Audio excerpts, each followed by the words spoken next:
What is up, tea people? It's tea time, y'all. Some yang today. More going on here. The Qixiang. I even listened to a YouTube video to see how to pronounce this one, and that's as good as it's gonna get. Sorry. Hope everyone's doing awesome today. 2 rinses on this one. Want to get right into the meat and potatoes of this one. Go ahead and give this a sniff. Pretty red liqueur to start. Smells good on the lid.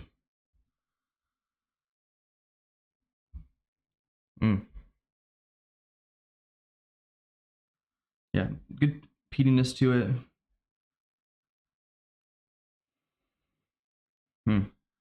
Interesting. All right, I'm gonna go toss the rinse and I'll be right back. Righto. So, 5 grams of leaf here. I did weigh it out. For teas that I'm more accustomed to, I will eyeball. Not for this one. Shout out to James. Thanks, dude, for sharing this one. Go ahead and show this color off to everybody to start here. I think it'll redden up a little bit.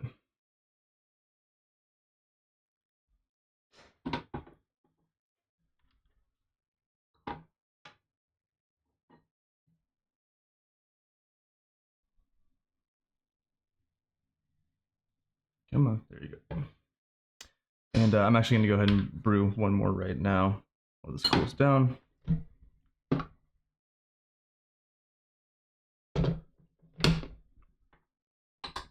lot of resinous wood smell.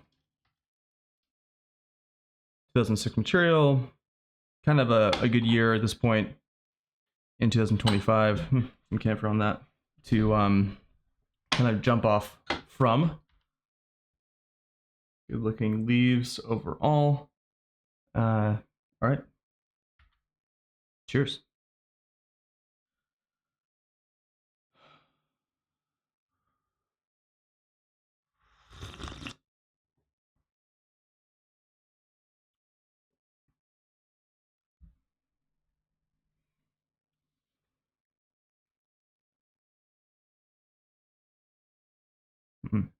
Interesting. Okay, yeah. So nice resinous wood, very cooling, a lot of menthol in the mouth to start. It's a little bit light, of course, that makes sense. Good amount of bitterness. There's a base note on this that I'm kind of trying to figure out here.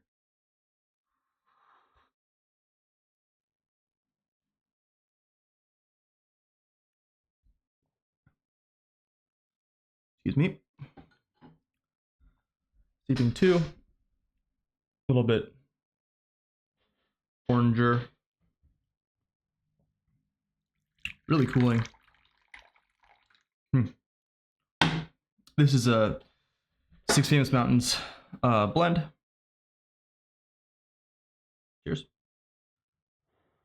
Wow, very cool. I mean, yeah, the menthol on this is really strong.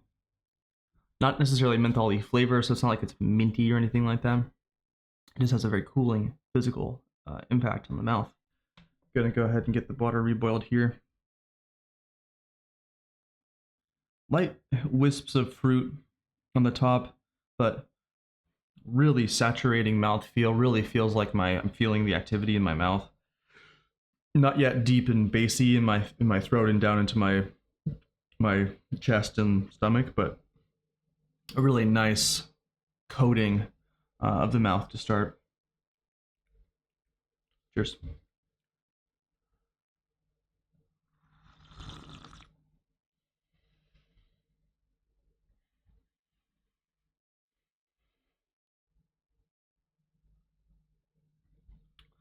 Subtle notes of vanilla. A lot of that cooling thing.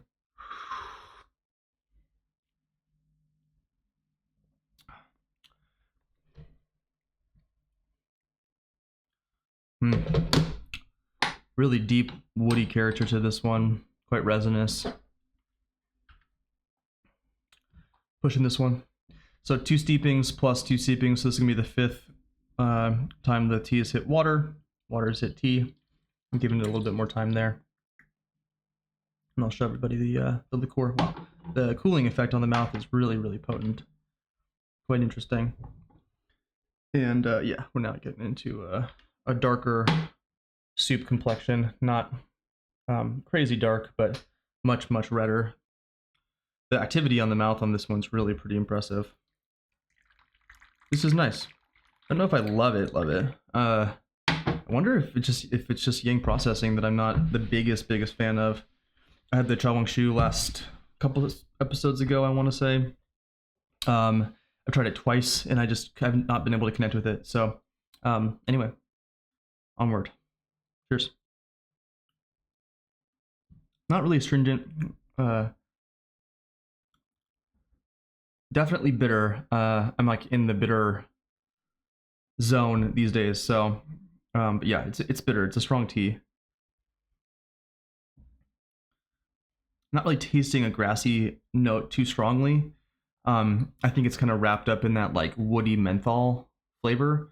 But if I had to describe the kind of green grassy flavor of this, it would be more on the yerba mate desert dust than peaty or fresh cut grass, or not fresh cut grass, but anything like that. So kind of almost a sage. Yeah, there's kind of like a desert sage character to this, which also has that kind of menthol feeling in the mouth. Okay, cheers.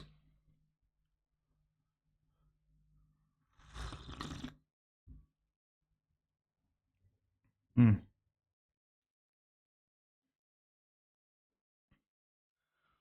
Much improved.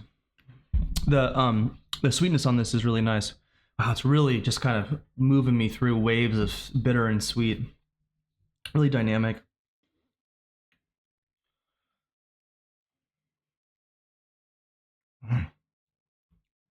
There's a lot of interesting subtle notes on this one. That vanilla thing is still definitely there.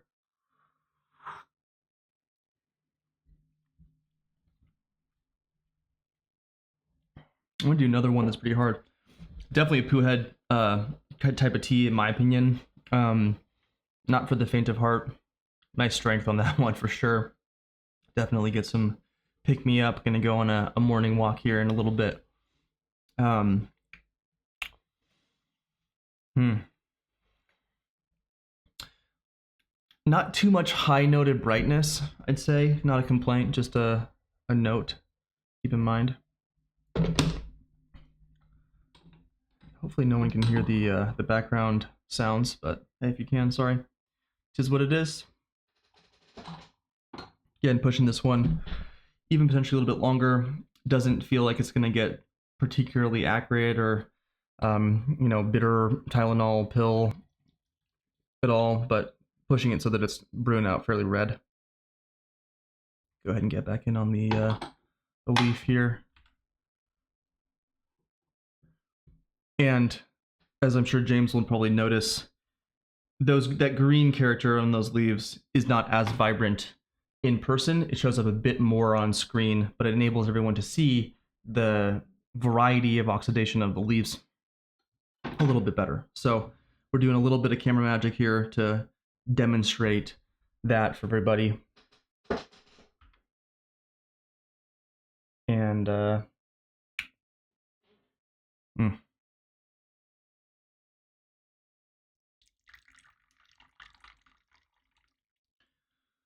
there's a bassy thing. There's a really strong bassiness to this one that I'm having a hard time placing. But it actually almost has, it almost tastes kind of like the fruit is a bit more in the bassier notes. But I've never described fruit as being bassy. It just feels like it's occupying that register a bit more. A little bit of a salivation induction inducing vibe on this one. And just in terms of the soup color, still very cooling. Cheers. A lot of camphor on the nose.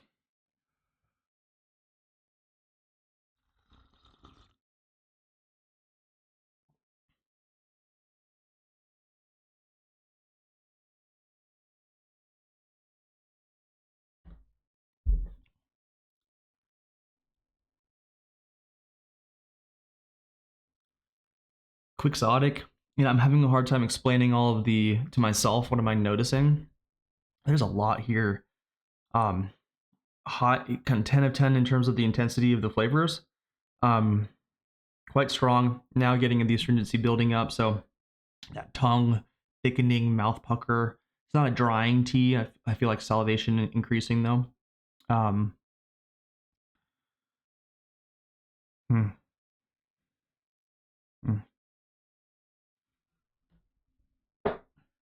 Hmm. Interesting.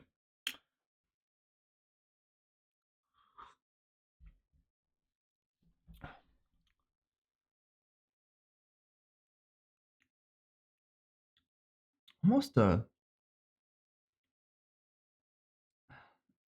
almost like kind of a chocolatey something, like a bitter cacao bean on the bottom, but it's not. That's not right. It's not chocolatey. It's but it has that kind of like bitter bean. Yeah. Get on the nose again. Yeah, a lot of diesel on the nose.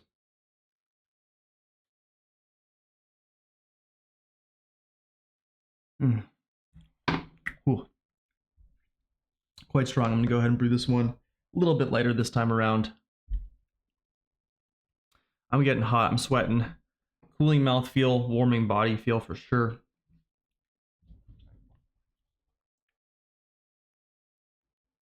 Hmm. I don't know how I feel about these Yang teas quite yet. Um, my initial impression is that this is not the kind of profile that I love. I like a little bit more higher noted aspects to my pu'er. I just want to be able to sort of skate through lots of different ranges. Sorry again for the light in here. Oh well, a little ugly, as is life.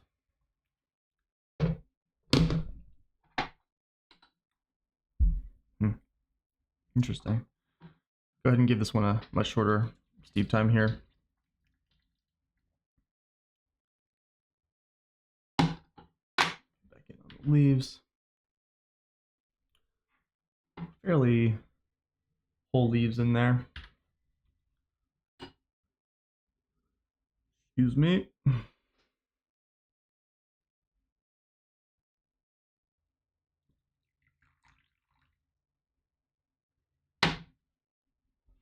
Okay.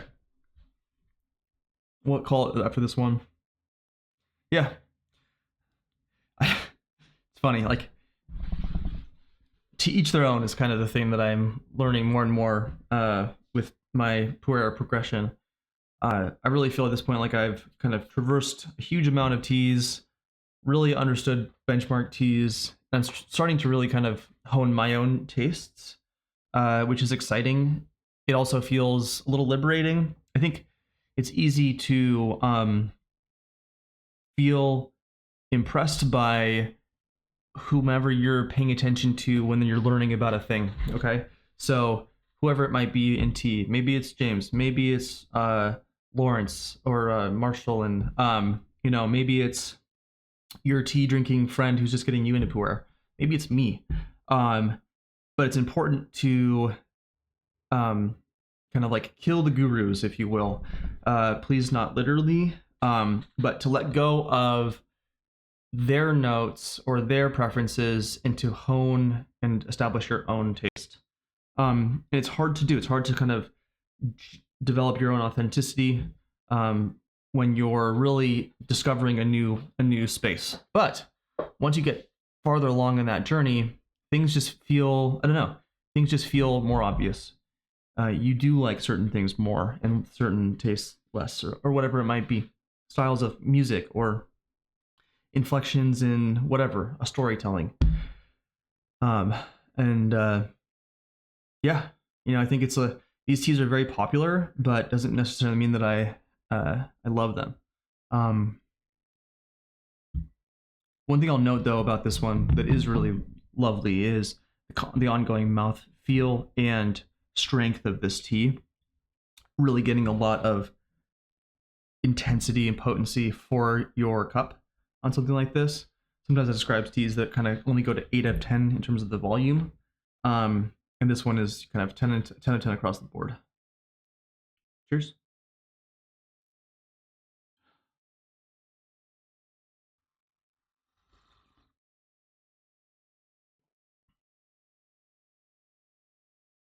Okay. I'm getting in more. I'm going to pause and do another one because some of the heightened intensity of this tea has softened a little bit, creating space, as I often say in the main show, for some of those higher notes to come. So yeah, I'll just go ahead and get right in here. We're at 100 to 210 in terms of the temperature. And this tea will go. It will go and go and go. I can tell that already.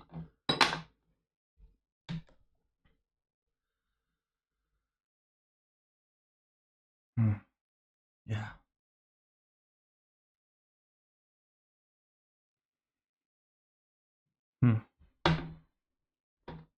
Yeah, I think sage is a good way to describe the flavors on this one.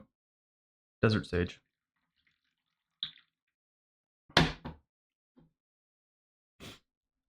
I have like this really lovely memory of hiking in Eastern Washington through desert sage in like sandy, kind of what's the word?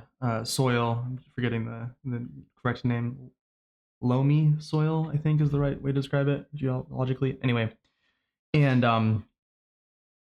in the rain started to come, and the smell, and the feel. It was summer, and the smell of the sage and the feeling of the warm rain. It was just very. If you know, you know, and those kind of experiences really, for me, stick. And it's really cool to drink something like this where it's just like I'm right back there. I see the colors. I can see what happens when you rub the desert sage. So I love that about tea. Okay. This will be the final steeping, I promise. Cheers.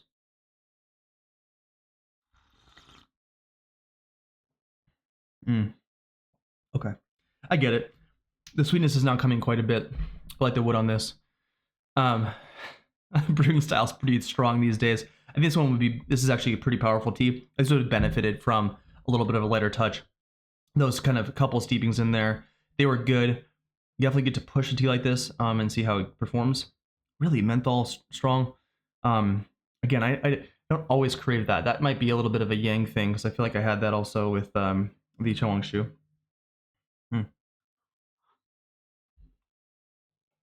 Qixiang to me tasted a little bit greener, a little bit sweeter. This one's a little bit lower based, earthier, bolder. Nice. I'm looking forward to getting back in on this one again. I still have a good chunk of a sample to work through. Go to YangQingHao, I don't know how to pronounce it, .com. Emmett's running their sort of storefront for the US side, and you can buy this cake. I think it's $225 for 500 grams. Let me pause and check real fast. Yeah, $230 for 500 gram cake, which is for 2006 cake for a boutique with EU material, fairly reasonable, honestly. It's definitely an interesting one. Go out there and try some, like, when you're doing these tastings, go and pick a bunch of teas from one producer and see what you can learn about it. Learn about their process, learn about the similarities, what the differences. You'll find that certain teas that you really like within a boutique, and other ones it's just like, they don't hit so hard. I definitely prefer this one to the Zhaongshu. It has a bit more of those that like that you want out of pu'er. Wow. And frankly, I think this one even has time yet to hang out and improve and change. So yeah, shout out again. Thanks, James Dizzle, homie. A fun one for sure. And I'm excited to drink this one again. Would I rank this as like a passing the speed test? I probably doubt it for me. But I understand the appeal entirely. And and I'm looking forward to trying it again, and we'll see. So thanks for watching. Subscribe, do all the things, click all the buttons. Peace.